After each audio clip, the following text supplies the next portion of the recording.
The Galactic Unity Academy was the largest space station that Taiho had ever seen. It floated in the black emptiness of space, orbiting a small gray moon called HFY. The station was home to more than 10,000 cadets from over 100 different species. They all came here for one reason: to train and become officers of the Interstellar Coalition. Taiho was 17 years old. He belonged to a species called the Valari. His people were known throughout the galaxy for their soft nature and kind hearts. They had thin bodies, smooth pale skin that glowed with a gentle light, and large silver eyes that showed every emotion they felt. The Valari were scientists, artists, and healers. They were not warriors. They had never been warriors. This was exactly why Taiho had joined the academy. He was tired of hearing other species call his people weak. He was tired of the jokes and the mocking laughter. He wanted to prove that a Valari could be strong too. He wanted to show the galaxy that his people were more than just the soft ones who ran away from danger. But 3 months at the academy had taught him a painful truth. This place was not fair. This place was not safe. The strong ones did whatever they wanted, and the weak ones suffered in silence. The Gorvathi were the worst of all. They were huge reptilian creatures from a planet with very high gravity. Their bodies were built like tanks. They had 4 arms, thick scaled skin, and muscles that could crush metal. Each Gorvathi stood over 7 feet tall and weighed more than 300 pounds. Their eyes were yellow with black slits, like the eyes of snakes, and their teeth were sharp enough to tear through bone. A group of Gorvathi cadets controlled the junior dormitories. They bullied anyone they wanted. They stole food and belongings. They hurt people who looked at them the wrong way. The instructors never seemed to notice, or maybe they just did not care. The leader of this group was a Gorvathi named Brath. Brath was bigger than the others. Meaner too. He had dark green scales and a long scar running down the left side of his face. He walked through the corridors like he owned them, and in a way, he did. Everyone moved out of his path. Everyone lowered their eyes when he passed. Everyone except Taiho. On one terrible day it happened because of a navigation exam. The test was difficult, covering star charts, hyperspace calculations, and emergency route planning. Taiho had studied for weeks. He had stayed up late every night, memorizing formulas and practicing problems until his eyes burned. When the results were posted, Taiho's name was at the top of the list. He had scored 97%. It was the highest score in the entire junior class. Brath had scored 62%. His name was near the bottom. Taiho did not think about this. He did not even look at the other scores. He simply felt happy that his hard work had paid off. He smiled to himself and walked away from the board. Already thinking about the next exam, he did not see Brath watching him from across the hall. He did not see the hatred burning in those yellow eyes. That evening, Taiho sat alone in the cafeteria. This was normal for him. The other cadets did not want to sit with a Valari. They thought his glowing skin was strange. They thought his soft voice was annoying. So Taiho ate his meals in silence, reading from his tablet and trying to ignore the loneliness that filled his chest. A shadow fell over his table. Taiho looked up and felt his heart stop. Brath stood there, flanked by 2 other Gorvathi. They were all staring at Taiho with cold, hungry expressions. "Hello, glowworm," Brath said. His voice was deep and rough, like stones grinding together. "I heard you did well on the exam today." Taiho swallowed hard. His skin began to flicker, the soft glow pulsing faster. This was a fear response that all Valari had. They could not control it. When they were scared, their skin betrayed them. The Gorvathi laughed at this. "Look at him shake," one of them said. "Like a little lamp about to burn out." "I did not mean any disrespect," Taiho said quietly. His voice was barely a whisper. "I just studied hard. That is all. Brath leaned down, bringing his scarred face close to Taiho's. The smell of sulfur filled the air. Gorvathy breath always smelled like rotten eggs. You made me look stupid, Brath growled. A little glowworm made me look stupid in front of everyone. I'm sorry, Taiho said. I did not mean to. You will be sorry, Brath promised. Tomorrow, Corridor 7C, after the second bell. Be there, or I will find you anyway. And if I have to find you, it will be much worse. He straightened up and walked away without another word. The other Gorvathy followed him, still laughing. Taiho sat frozen at his table. His food grew cold in front of him. His hands would not stop shaking. He thought about telling an instructor. But what would he say? Brath had not actually done anything yet. And everyone knew that the instructors did not interfere with cadet disputes. It was considered part of the training. Learn to handle your own problems, they always said. He thought about hiding. But Brath had meant what he said. If Taiho did not show up, Brath would find him. And then it would be worse. That night, Taiho lay in his small bed and stared at the ceiling. His skin glowed softly in the darkness, pulsing with his heartbeat. He thought about home. He thought about his mother and father. He thought about the peaceful gardens of his homeworld, where no one had ever hurt him. He had wanted to prove that a Valari could be strong. Tomorrow, he would find out just how weak he really was. The second bell rang through the academy, echoing off the metal walls. Taiho stood in the middle of his small room, listening to the sound fade away. His heart was beating so fast that he could hear it in his ears. His skin was flickering badly, the glow pulsing like a broken light. He had not slept at all. He had spent the entire night thinking about what was going to happen. He had imagined 100 different ways the meeting could go, and none of them were good. For a moment, he thought about running. He could go to the docking bay and find a transport ship. He could leave the academy and never come back. His parents would be disappointed, but at least he would be safe. But then he remembered why he had come here in the first place. He wanted to prove that the Valari were not cowards. He wanted to show the galaxy that his people could face danger without running away. If he fled now, he would be proving everyone right. He would be just another weak, scared glowworm. Taiho took a deep breath and walked out of his room. Corridor 7C was on the far side of the junior section. It was an old maintenance hallway that no one used anymore. The lights were dim and the walls were stained with rust. There were no security cameras here. Brath had chosen the perfect spot. Taiho's footsteps echoed as he walked down the corridor. Each step felt heavier than the last. The air was cold and smelled like old metal and dust. He saw them waiting at the end of the hallway. Brath stood in the center, his forearms crossed over his massive chest. Two other Gorvathy stood on either side of him. They were all smiling, showing rows of sharp yellow teeth. You actually came, Brath said. He sounded almost surprised. I thought for sure you would run away like the little coward you are. I'm not a coward, Taiho said. His voice was shaking, but he forced the words out anyway. The Gorvathy laughed. Listen to him, one of them said. The glowworm thinks he is brave. Brath took a step forward. Then another. His heavy footsteps made the floor vibrate. Taiho wanted to back away, but he made himself stand still. Do you know what I am going to do to you? Brath asked. He was close now, close enough that Taiho could see every scale on his ugly face. I am going to hurt you.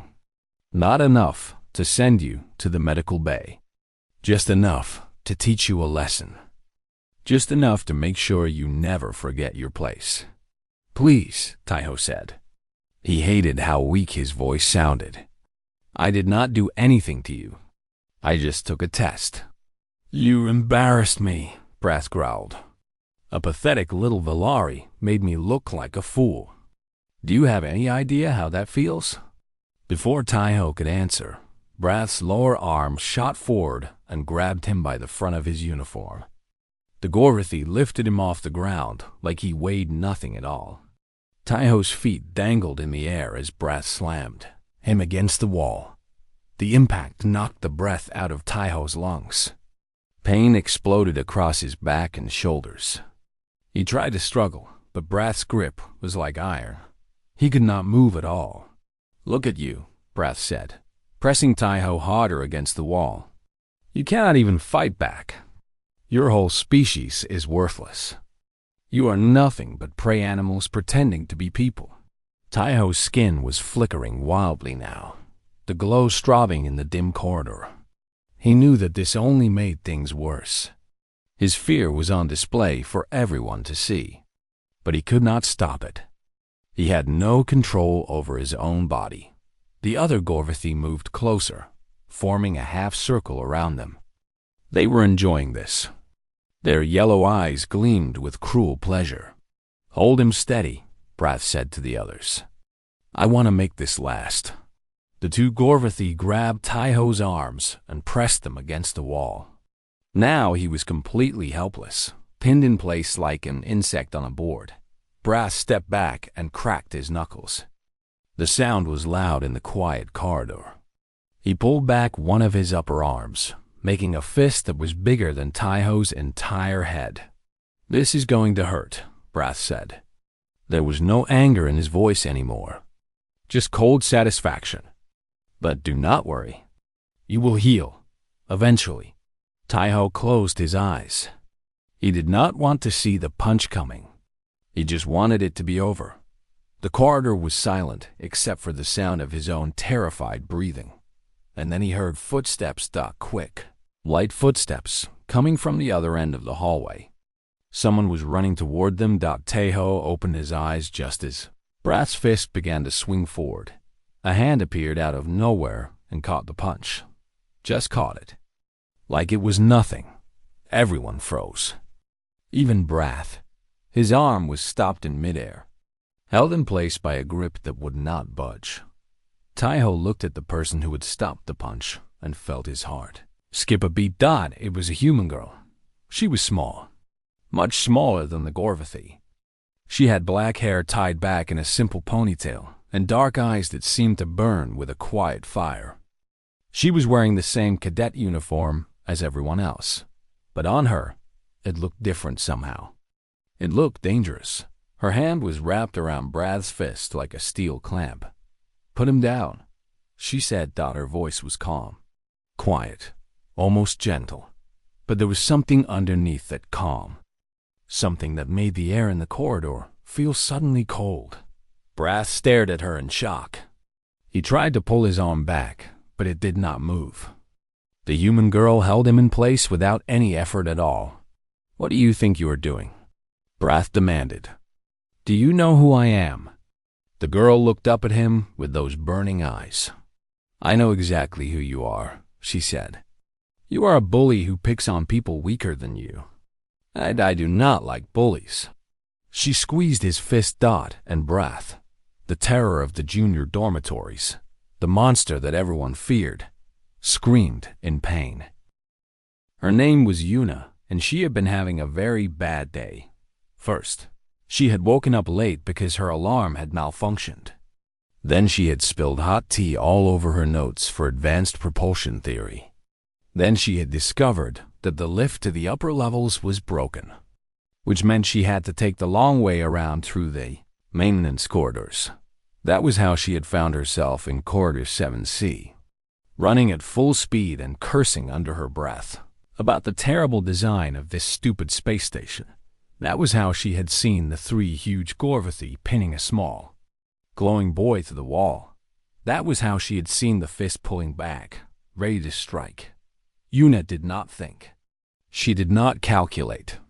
She did not consider the fact that she was one small human girl against three massive aliens who could probably tear her apart with their bare hands. She just moved. Her legs carried her forward faster than she had ever run before. Her hand shot out and grabbed the Gorvathy's fist just before it connected with the boy's face. Her fingers wrapped around those scaled knuckles and squeezed Dot, and now she was standing here, holding back a monster twice her size. Wondering what in the world she had just gotten herself into, the Gorvathy was staring at her like she had grown a second head. His yellow eyes were wide with shock.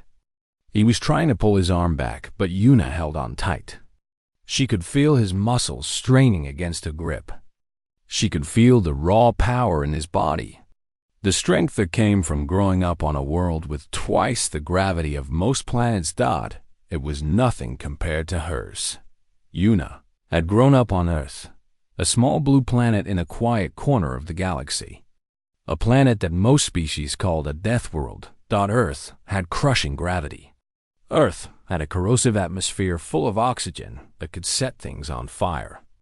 Earth had extreme temperatures, violent storms, earthquakes, volcanoes, and 1,000 different kinds of predators. Everything on Earth was trying to kill everything else, all the time, forever. Humans had survived all of it. They had survived ice ages and plagues and famines. They had fought wolves and bears and lions. They had climbed mountains and crossed oceans, and walked through deserts that could kill any other species in hours. 200,000 years of constant struggle had turned humans into something special. Their bones were dense as stone. Their muscles were packed with power. Their reflexes were sharp as knives. Their bodies could heal from injuries that would kill most aliens. Yuna was small. She was quiet. She looked harmless, but she was a daughter of Earth, and Earth did not raise weak children. "Put him down," she said again. Her voice was steady. Her heart was calm. She had been in fights before. She knew how this worked. The Gorvathy finally managed to pull his arm free. He stumbled back, clutching his hand like it was on fire. His two friends let go of the Valari boy and turned to face Yuna. Their eyes were no longer amused. They were angry now. Very angry. "Do you have any idea what you just did?" The leader growled. His name was Brath. Yuna remembered. She had heard stories about him. None of them were good. "I stopped you from hurting someone," Yuna said simply. "That is what I did." "You are going to regret this, human," Brath said. He flexed all 4 of his arms. "You are going to regret this more than anything in your pathetic little life." The other 2 Gorvathy spread out, trying to surround her. Yuna let them. She kept her eyes on Brath, but she tracked the others with her ears. Humans had excellent hearing. Another gift from their death world. "Last chance," Yuna said. "Walk away. Leave the boy alone, and I will forget this ever happened." Brath laughed. It was an ugly sound, full of hatred. "You think you can threaten me? You are just a tiny little mammal. I could crush you with one hand." Yuna sighed. She had hoped this would end without more violence. But some people only understood one language. "Okay," she said. "I tried to be nice." The Gorvathy on her left lunged first. He was fast for his size, his forearms reaching for her like the legs of a giant spider. Yuna ducked under his grab and drove her elbow into his throat. The impact made a sound like a hammer hitting meat. The Gorvathy's eyes went wide, and he fell to his knees, gasping for air. The second Gorvathy came at her from the right. Yuna spun and caught his arm, using his own momentum to throw him over her hip. He crashed into his friend, and they both went down in a tangle of limbs and curses. Brath roared and charged at her with all 4 arms swinging. Yuna stood her ground. She caught his first punch and twisted. Bones cracked. Brath screamed. She released him and stepped aside as he stumbled past her, then kicked the back of his knee. He dropped to the floor like a falling tree dot in less than 10 seconds. 3 Gorvathy lay groaning on the deck. Yuna stood over them, not even breathing hard. Her uniform was not even wrinkled. She looked down at Brath, who was cradling his broken wrist and staring at her with pure terror in his eyes. Humans come from a death world. Una said quietly. Our planet tried to kill us every single day for thousands and thousands of years. We did not survive by being weak. We did not survive by being gentle. She crouched down so she could look directly into his eyes. We learned to be gentle. We chose to be kind. There's a difference. She straightened up and turned to the Valari boy, who was still pressed against the wall, his silver eyes wide with shock. Una smiled at him. It was a warm, friendly smile. A completely different person from the one who had just taken down 3 Gorvathi with her bare hands. "Hey," she said softly. "Are you okay?" The boy opened his mouth, but no words came out. He just nodded. Una held out her hand to him. "My name is Una," she said. "What is yours?" The boy stared at her hand for a moment, like he could not believe this was really happening. Then, slowly, he reached out and took it. "Taiho," he whispered. "My name is Taiho." Una helped him stand up straight and brushed some dust off his uniform. "Nice to meet you, Taiho," she said. "Do you want to get out of here? I know a good place to get tea." Behind them, the 3 Gorvathi were still lying on the floor, too hurt and too scared to move. Taiho looked at them, then looked at the small human girl standing beside him. "Yes," he said. His voice was stronger now. "I would like that very much." They walked away together, leaving the monsters behind. Word spread through the academy like fire through dry grass. By dinner time, everyone knew what had happened in Corridor 7C. A human girl had beaten 3 Gorvathi in a fight. Not with weapons, not with armor, not with tricks or traps. She had done it with her bare hands in less than 10 seconds, without even breaking a sweat. Some people did not believe it at first. Humans were classified as a Class C threat species. That meant they were considered dangerous only because of their persistence and their skill with tools. In a direct fight, without weapons, humans were supposed to be weak. They were supposed to be easy targets, but the evidence was impossible to ignore. Brath was in the medical bay with a broken wrist and 3 cracked ribs. His 2 friends were there too, one with a crushed throat that needed surgery and one with a dislocated shoulder. All 3 of them were telling the same story over and over again. To anyone who would listen, the human girl had moved like nothing they had ever seen. She had been faster than their eyes could follow. She had been stronger than their muscles could resist. She had taken them apart like they were children playing at fighting. The instructors called Una in for questioning. She went without complaint, her face calm and her manner polite. She answered all their questions honestly and showed them the recording from her personal camera, which all cadets were required to wear. The footage was clear. Brath and his friends had cornered a Valari cadet and were about to assault him. Una had intervened. She had used only the force necessary to stop the attack. She had not started the fight. She had only ended it. The instructors watched the footage 3 times. They watched in slow motion. They measured and calculated and ran the numbers through their computers. The results made them very quiet. Una had caught a punch from a Gorvathi with 1 hand. Gorvathi punches had been measured at over 2,000 pounds of force. A human girl who weighed less than 120 pounds had stopped that punch cold. The instructors excused Una and told her she was free to go. Then they closed the door and had a long, serious conversation. The next day, the Academy quietly updated its threat assessment for Homo sapiens from Class C to Class A. Class A meant extremely dangerous. Class A meant capable of killing almost any other species in direct combat.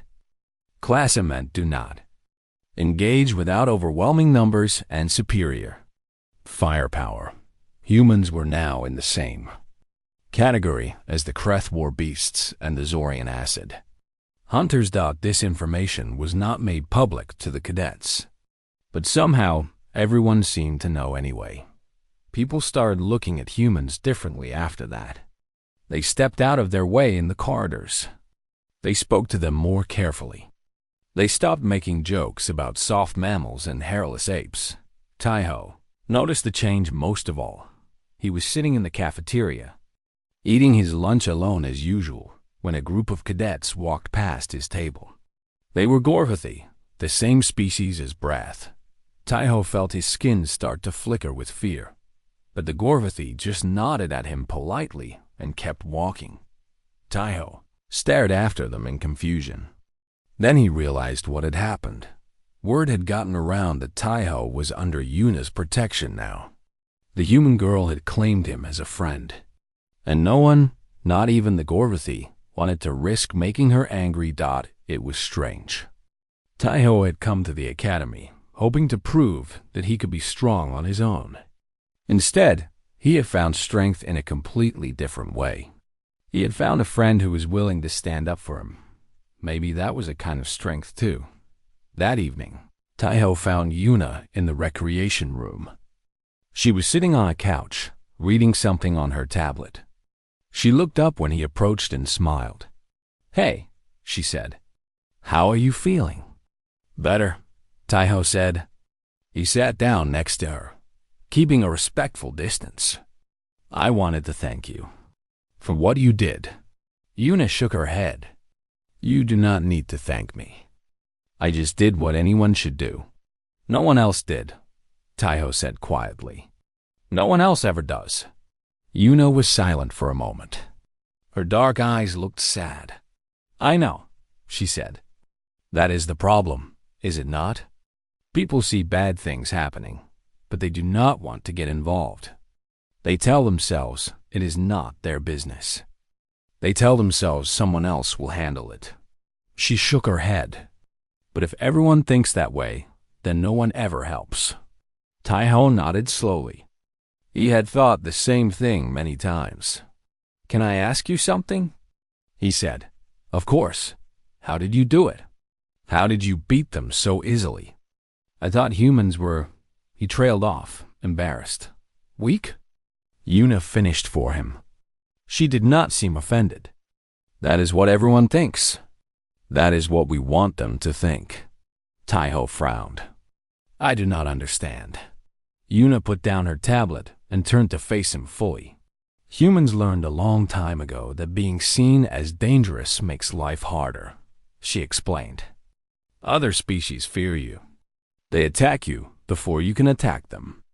They form alliances against you. So we let them believe we are harmless. We let them underestimate us. It makes things easier." "But you are not harmless," Taiho said.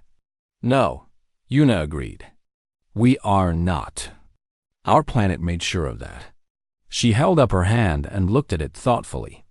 "Every part of my body is designed for survival. My bones are dense and strong. My muscles are powerful. My senses are sharp. My body can heal from injuries that would kill most species." She lowered her hand and met Taiho's eyes. "But that does not make me a monster," she said. "Strength without control is just violence. Strength without compassion is just cruelty. Humans learned that lesson the hard way, a long time ago. We almost destroyed ourselves before we figured it out." "What did you figure out?" Taiho asked. Yuna smiled. It was a gentle smile, full of warmth. "That the strongest thing you can do is protect others," she said. "That real strength is not about hurting people. It is about keeping them safe." Taiho felt something warm bloom in his chest. His skin glowed softly, but this time it was not from fear. "I think I understand," he said. "Good," Yuna said. She picked up her tablet again and scooted over to make room. "Now, do you want to study together? I heard there is a big exam coming up in stellar navigation." Taiho smiled. It was the first real smile he had felt since coming to the academy. "Yes," he said. "I would like that very much." They sat together on the couch, studying and talking and laughing. Two cadets from different worlds, different species, different backgrounds, but somehow they fit together perfectly. 1 week passed since the fight in Corridor 7C. Brath and his friends were expelled from the academy. The instructors had reviewed the evidence and found them guilty of assault, harassment, and conduct unbecoming of future officers. They were sent home in disgrace. Their military careers over before they had even begun. Taiho heard the news while he was eating breakfast with Yuna. He put down his fork and stared at his plate for a long moment. "Are you okay?" Yuna asked. "I do not know how to feel," Taiho admitted. "Part of me is happy that they are gone, but another part of me feels strange, like I should not be glad that someone else suffered." Yuna nodded thoughtfully. "That is a good thing," she said. "It means you have not become like them. It means you can still feel compassion, even for people who hurt you. Is that really a good thing?" Taiho asked. "Does that not make me weak?" "No," Yuna said firmly. "It makes you strong. The easiest thing in the world is to hate. The hardest thing is to understand. If you can look at someone who hurt you and still feel something other than anger, that takes more courage than any fight."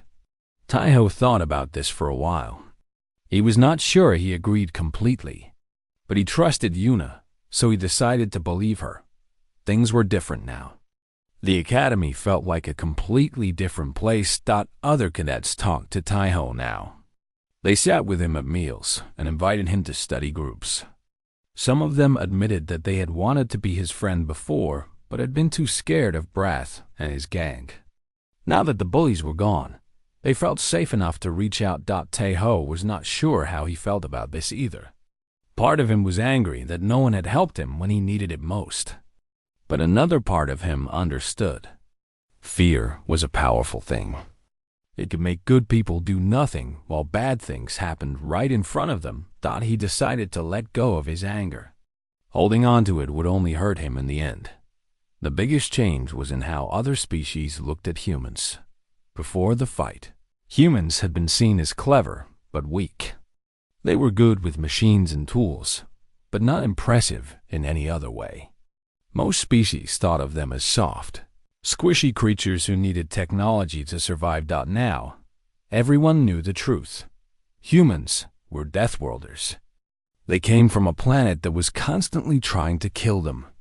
They had evolved to be tough, strong, and incredibly hard to stop. They could survive injuries that would kill most species. They could keep fighting when their bodies should have given up. They could push through pain and exhaustion and fear to achieve impossible things, and they had been hiding this the whole time. Some species were scared of this revelation. They started avoiding humans, whispering about them in dark corners, wondering what else the Terrans were hiding. But other species were fascinated. They wanted to learn more about humans, to understand them, to become their friends. Taiho found himself caught between these two groups. Some cadets warned him to stay away from Yuna. They said humans were dangerous and could not be trusted.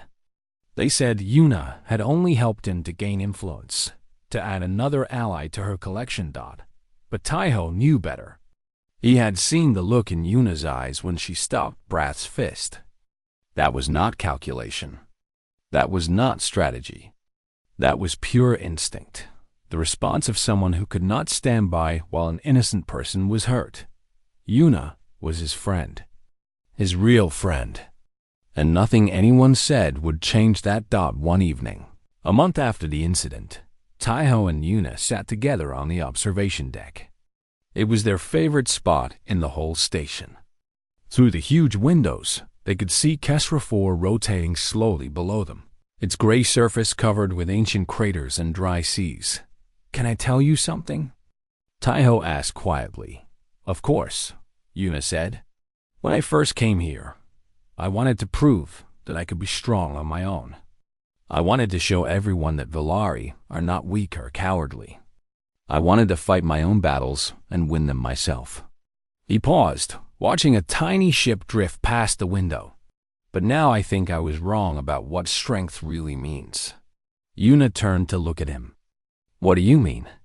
"I thought strength meant being able to defeat your enemies," Taiho explained. I thought it meant never needing help from anyone. I thought it meant standing alone against the universe and winning. He shook his head slowly. But that is not strength. That is just stubbornness. Real strength is knowing when to ask for help. Real strength is accepting that you cannot do everything alone. Real strength is having friends who will stand beside you when things get hard. He turned to face Yuna, his silver eyes shining with emotion. "You showed me that," he said. "You did not know me. You had no reason to help me. You could have walked away, and no one would have blamed you. But you stopped anyway. You put yourself in danger for a stranger." His skin glowed softly, warmly. "That is what real strength looks like," he said. "And I am grateful that you showed it to me." Yuna was quiet for a long moment. When she finally spoke, her voice was thick with feeling. "You know," she said, "where I come from, we have a saying. We say that the strongest person is not the one who can hurt others. The strongest person is the one who protects others, even when it is hard. Even when it costs them something." She reached out and took Taiho's hand. Her grip was warm and firm.